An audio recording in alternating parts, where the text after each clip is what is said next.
It's tough to separate Donald Trump from his hometown of New York City. In fact, his family has a long history in the Big Apple, starting with his grandparents. Friedrich and Elizabeth Trump were both born in Karlstadt, Germany, and actually grew up across the street from one another. In the 1880s, Friedrich ventured to North America, making a small fortune during Alaska's gold rush operating restaurants and brothels. After Friedrich returned to Germany and married Elizabeth in 1902, the young couple left for a place where all immigrants could find a home, New York City.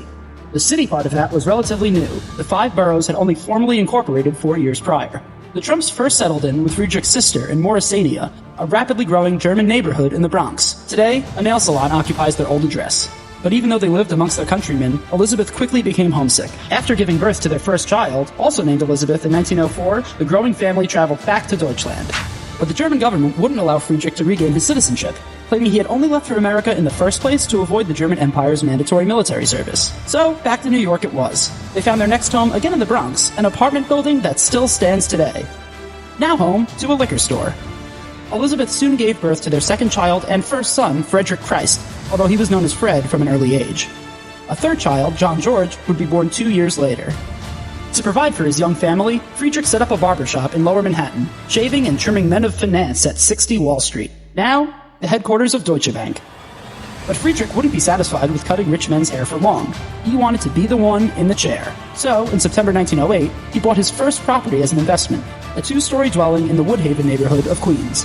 To supplement his income, he took up a job as manager at the German-owned Medallion Hotel in Midtown Manhattan. The hotel has since been demolished, and the property now exists as a parking lot. Soon after, the whole Trump family moved to Queens to be closer to Friedrich's real estate interests, settling in a 2-story house in Woodhaven. Still a house today. All was good for the Trumps, but like many German immigrants in the U.S., they faced extreme bias after the outbreak of World War I. To appear more American, Friedrich Trump became Friedrich Trump. Interestingly, his son Fred Trump would go on to further reject his German ancestry, claiming the family was Swedish in order to appeal to Jewish renters, a claim continued by his son well into the future.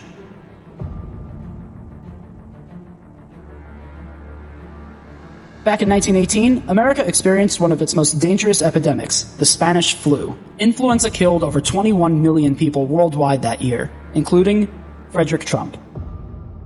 Elizabeth went on to manage her deceased husband's budding real estate company, now entitled Elizabeth Trump and Son, the son being Fred. Until he was of age, Elizabeth bought and sold property, built homes, and arranged mortgages, all while sewing for her neighbors on the side. Fred soon took over the business, and over the course of several decades, built it into the family empire his son Donald would inherit.